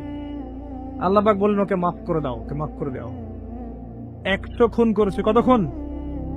এটা বলে আপনাকে আমি খুন করতে উৎসাহিত করছি না, কথা কি বুঝতে পারছেন? আমি আপনাকে খুন করতে উৎসাহিত করছি না। আমি বলছি আল্লাহ পাকের দয়া এত প্রশস্ত যে আপনি পাপ করলে হতাশ হবেন না, হতাশ হয়ে যাবেন না। আমি অনেক পাপ করে ফেলেছি, আল্লাহ মাফ করবেন এমন চিন্তা করবেন। আরেক ব্যক্তির ঘটনা আছে, এগুলো কিন্তু গল্প না, এগুলো বনী ইসরাইলের কাহিনী, সত্যিকারের ঘটনা। আরেক ব্যক্তি এত বেশি পাপ করেছিল যে নিশ্চিত যে আমি মারা গেলে জাহান্নামে যাব। এখন সে মৌতের আগে তার সন্তানদেরকে বলছে যে আমি মারা গেলে আমার লাশটাকে পুড়িয়ে ফেলবা, লাশটা পুড়িয়ে ফেলে অর্ধেক ছাই বাতাসে ভাসিয়ে দিবা, অর্ধেক ছাই সাগরে সাগরে ভাসিয়ে দিবা, অর্ধেক ছাই বাতাসে উড়িয়ে দিবা, অর্ধেক ছাই সাগরে ভাসিয়ে দিবা। সন্তানরা তাই করলো। আল্লাহ পাক সাগরকে বললেন ছাই জমা করে দাও, বাতাসকে বললেন ছাই জমা করে দাও। এরা ছাই জমা করে তাকে আবার পুনরুত্থিত করা হবে। এবার আল্লাহ জিজ্ঞাসা করছেন, তুমি এই কাজটা কেন করেছিলে? বলো, এই কাজ তুমি কেন করেছো? সেই ব্যক্তি বলছে, মিন খাশিয়াতিকা ইয়া রাব্বি, হে আল্লাহ আমি তোমার ভয়ে এই কাজটা করেছি। আর তুমি আল্লাহ খুব ভালো করেই জানো যে আমি তোমার ভয়ে করেছি না অন্য কোনো কারণে করেছি। আল্লাহ পাক বললেন, তুমি আমার ভয়ে যদি করে থাকো আমি তোমাকে মাফ করে দিলাম। একজন ব্যভিচারী নারী, প্রস্টিটিউট বোঝেন? পতিতা বোঝেন? পতিতা বা যৌনকর্মী যে শব্দগুলো বোঝেন? এটা তো এখন একটা প্রফেশন হয়ে গেছে, তাই না? মানুষ এটাকে একটা প্রফেশন হিসেবে নিয়েছে। নাউযুবিল্লাহ। যখন এগুলো বেশি বেশি বাড়তে থাকবে সমাজে মহামারী ছড়াবে। আমার মাস্ক ভাইরাস ঠেকাতে পারবে না তো। এইসব ভাইরাস ঠেকাতে হলে বেশ্যাবৃত্তি বন্ধ করতে হবে, অশ্লীলতা বন্ধ করতে হবে, বেহায়াপনা বন্ধ করতে হবে, জেনা বন্ধ করতে হবে, তারপরে ভাইরাস কমবে ইনশাআল্লাহ। হাদিসে স্পষ্ট, যখন একটা কওমের মধ্যে, কম বলতে এখন পুরো বিশ্বকে বোঝানো যায়, পুরো বিশ্বই একটা কম, গ্লোবাল ভিলেজ। যখন একটা জায়গার মধ্যে জেনা বেড়ে যায়, নোংরামি বেড়ে যায়, মদ পান করার প্রবণতা বেড়ে যায়, অশ্লীলতা বেড়ে যায়, জেনা বেড়ে যায়, এই যে ধর্ষণ বেড়ে যায়, ব্যভিচার বেড়ে যায়, অবৈধ যৌন সম্পর্ক বেড়ে যায়, তখন আল্লাহর পক্ষ থেকে এমন এমন আযাব আসে, এমন এমন রোগ আসে যেগুলো কখনো মানুষ নামও শোনে নাই। সমকালীন প্রেক্ষাপটটা মিলান, দেখবেন যে সারা বিশ্বে কিভাবে জেনা বেড়েছে। জেনা, পর্নোগ্রাফি, আর ধর্ষণ, আর পরকীয়ার, ব্যভিচার ঘরে ঘরে ঢুকে গেছে। এখন ঘরে ঘরে তো ভাইরাস ছড়াবে না তো কি ছড়াবে? কোরআন এবং সুন্নাহর আলোকে যদি আপনি পরিপূর্ণ জীবনযাপন করেন, বেশি বেশি কোরআন তেলাওয়াত করেন, আশা করা যায় আপনি কিছুটা হলেও সুস্থ থাকতে পারবেন ইনশাআল্লাহ। তবে একটা কথা মনে রাখবেন, যখন চতুর্দিকে ফিতনা, ফাসাদ এবং ফাসাদ, ফিতনা এবং আল্লাহর গজব ছড়িয়ে পড়ে, তখন ভালো মানুষরাও বাঁচতে পারবে না। বরং ভালো মানুষদেরকে আল্লাহ পাক আগে সরাই দিবেন। তুমি মিয়া একা একা ভালো ছিলা, মানুষকে তুমি ভালো কাজের আদেশ করো নাই কেন, অসৎ কাজে নিষেধ করো নাই কেন, তুমি আগে ধ্বংস হও, ওকে আগে ধ্বংস করে দিবে। আল্লাহ পাকের সুন্নাত এরকমই। যাই হোক, যেটা বলছিলাম, এক মহিলা এরকম প্রস্টিটিউট ছিল, বেশ্যাবৃত্তি করে সংসার চালাতো, জীবন চালাতো। একদিন চলতে পড়তে দেখলো একটা কুকুর পানি পান করার জন্য তৃষ্ণার্ত অবস্থায়, তার প্রায় মৃত্যু হয় অবস্থা। তখন সেই মহিলা তার মোজাটা খুলে একটা কূপের নিচে নামিয়ে দিয়ে সেখান থেকে পানি উঠালো, উঠিয়ে এই কুকুরকে পানি পান করালো। আল্লাহ পাক এই ব্যভিচারী মহিলাকে, এই কুকুরকে পানি পান করানোর ওসিলায় মাফ করে জান্নাতে দিয়ে দিয়েছে। আমি এই কথাটা বোঝাতে চাচ্ছিলাম যে পাপ হয়ে গেলে চলতে পথে, ইমান নিয়ে চলতে পথে কি পাপ হয়ে গেলে হতাশ হবেন না। ওযু করবেন, নামাজে দাঁড়াবেন, ক্ষমা চাইবেন, আবারও শুরু করবেন। পারবেন না ইনশাআল্লাহ?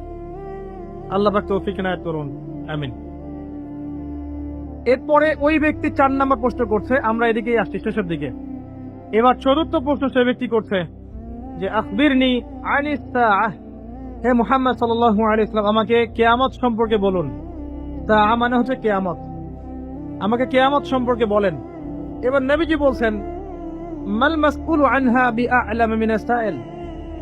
নবীজি বলছেন সাল্লাল্লাহু আলাইহি ওয়াসাল্লাম, যে প্রশ্ন আপনি করেছেন এই ব্যাপারে প্রশ্নকারী উত্তরদাতা উভয়ের জ্ঞানী সমান, কেউ কারো চেয়ে বেশি জানে না।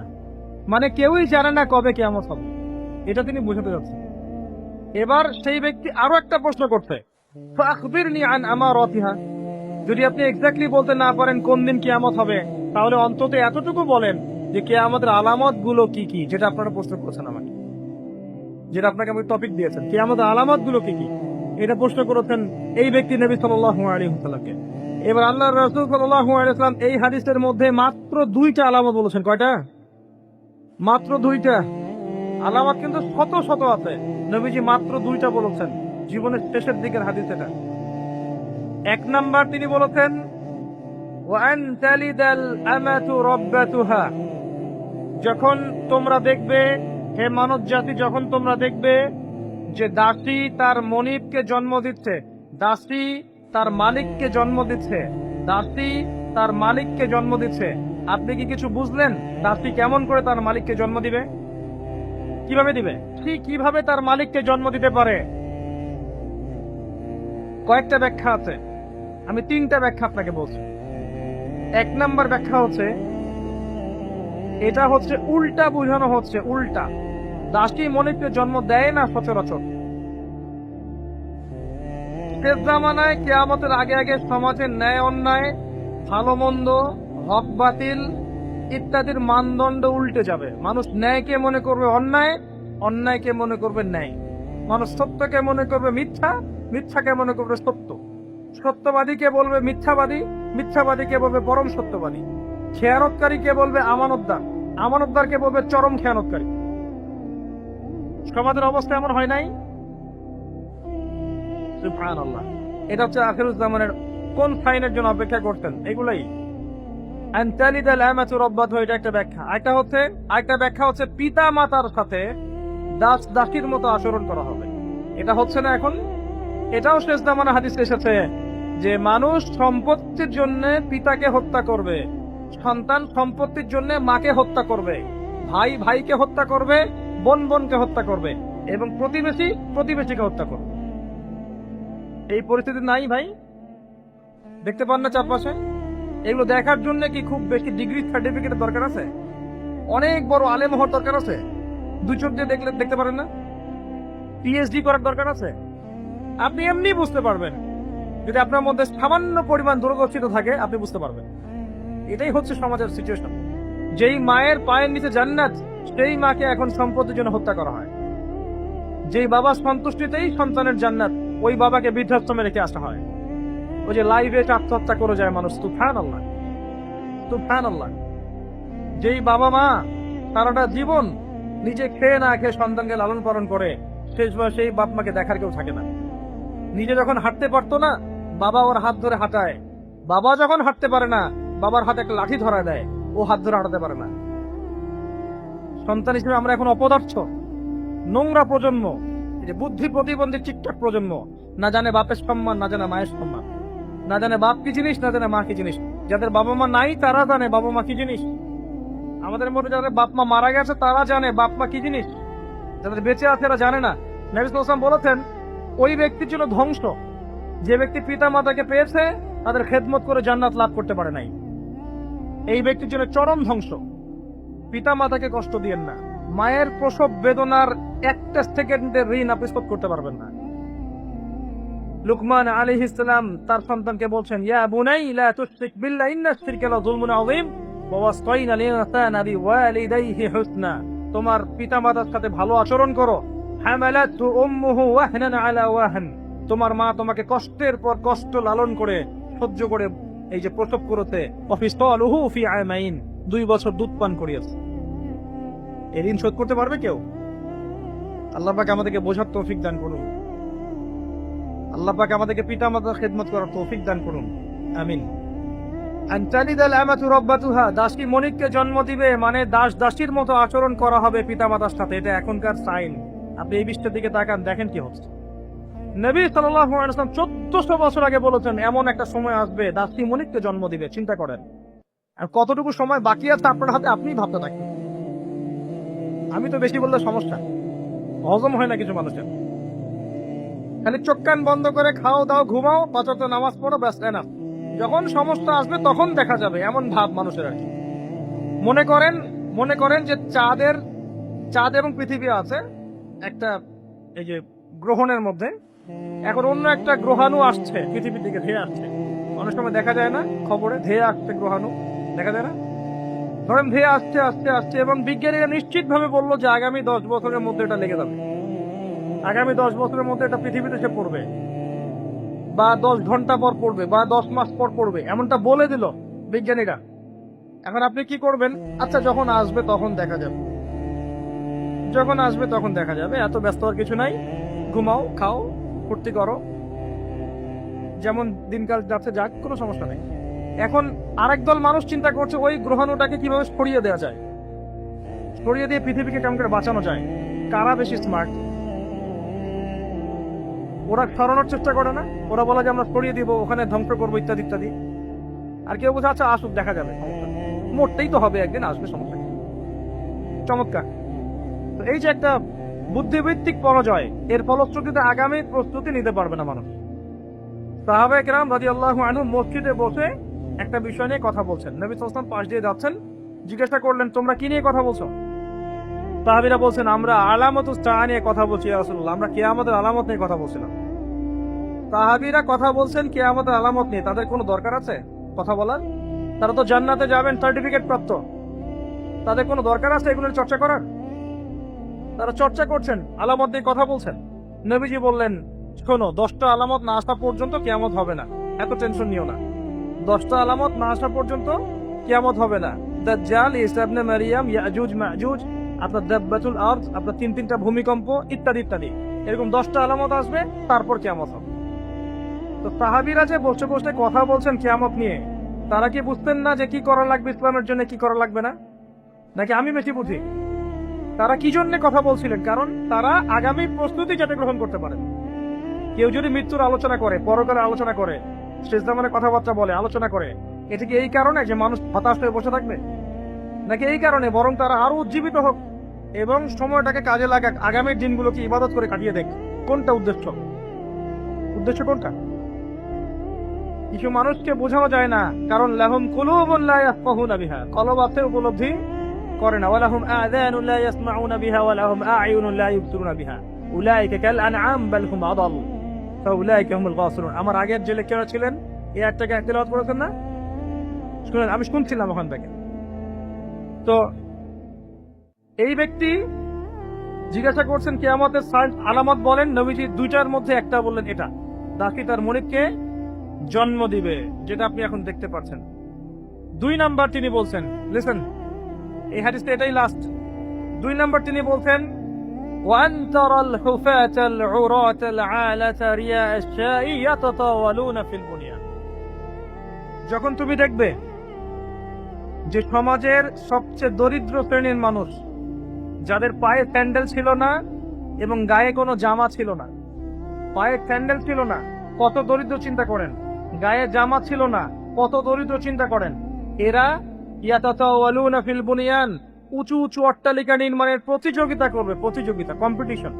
নির্মাণ করবে এটা বলা হয়নি, কম্পিটিশন করবে, তোমার 10 তো আমার 15, তোমার 15 আমার 20, তোমার 100 আমার 200, কম্পিটিশন করবে। আজকে থেকে 200 বছর আগে পৃথিবীর দিকে তাকান, পৃথিবীর এই প্রত্যেকটা শহর, বড় বড় নগরগুলোতে এত উঁচু উঁচু কনস্ট্রাকটিভ বিল্ডিং ছিল, এই প্রতিযোগিতা ছিল। সুবহানাল্লাহ। আর কোন সাইনের জন্য অপেক্ষা করছেন? এখন আপনাকে বলি, যে ব্যক্তির পায়ে স্যান্ডেল নাই, গায়ে জামা নাই, সে কিভাবে এটা করতে পারে? উত্তর দেন দেখি, কিভাবে সম্ভব বলেন? কে বলছেন? এক ভাই বলছেন সুদ, এক্স্যাক্টলি রাইট অ্যান্সার, সুদ।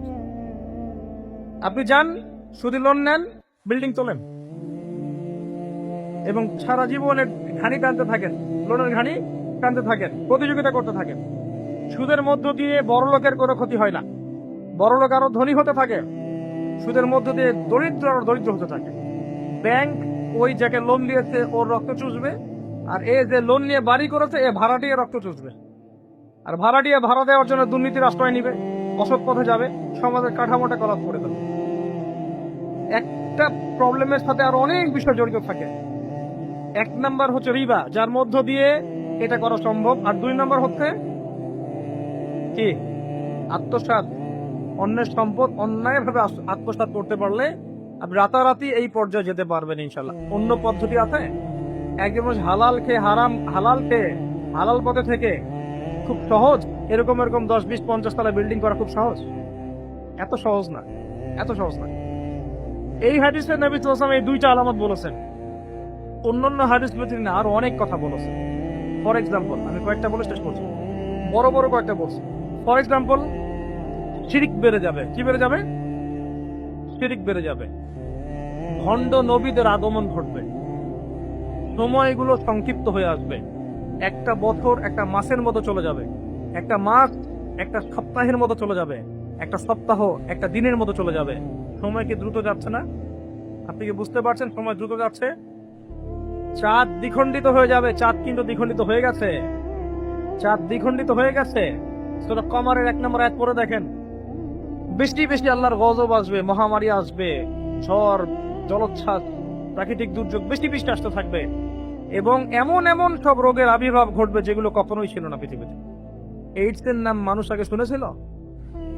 HIV-র নাম মানুষ শুনেছে? এখন এইসব যে ভাইরাস চলছে এগুলোর নাম আগেকার জেনারেশন শুনেছিল কখনো? এর পরে যেগুলো আসবে সেগুলো আমরাও শুনি নাই, আমাদের পরের প্রজন্ম শুনবে। এটাই শেষ না, আরো আসবে। নবীজি আরো বলে গেছেন, বেশি থেকে বেশি মানুষ সুদ খাবে। যে ব্যক্তি সুদ থেকে দূরে থাকতে চাইবে তার গায়েও এসে সুদের ছিটা ফোটা লাগবে।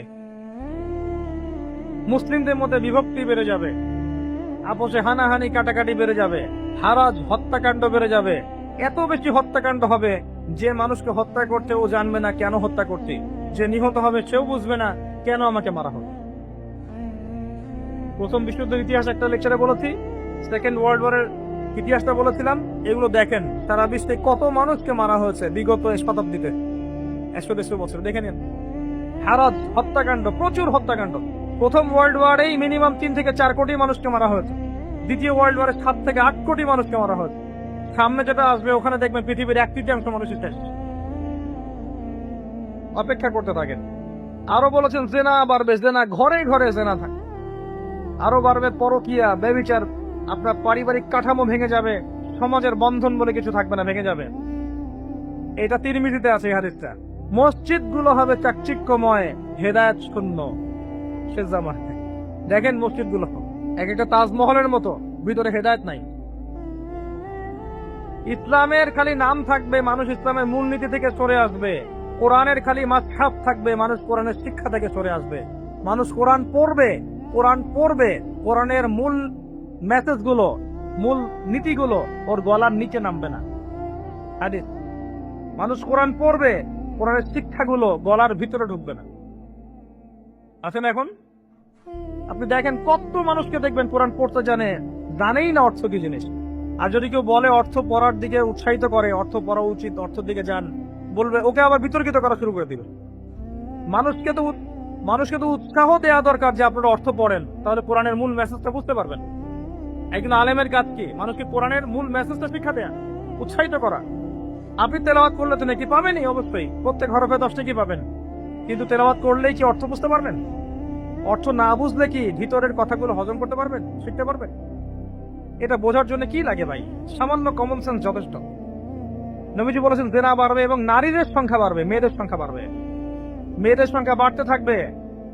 এমন একটা সময় আসবে প্রত্যেক একজন পুরুষের জন্য 40 জন মহিলার দায়িত্ব চলে আসবে। স্ত্রী না ভাই, এত খুশি হওয়ার দরকার নাই, স্ত্রী কথা বলা হয়নি। 40 জন মহিলার দায়িত্ব চলে আসবে। আপনার মা, বোন, খালা, ফুফু সব মিলে দেখবেন 40টা ফ্যামিলি আপনাকে টানতে হচ্ছে, আপনি একজন পুরুষ।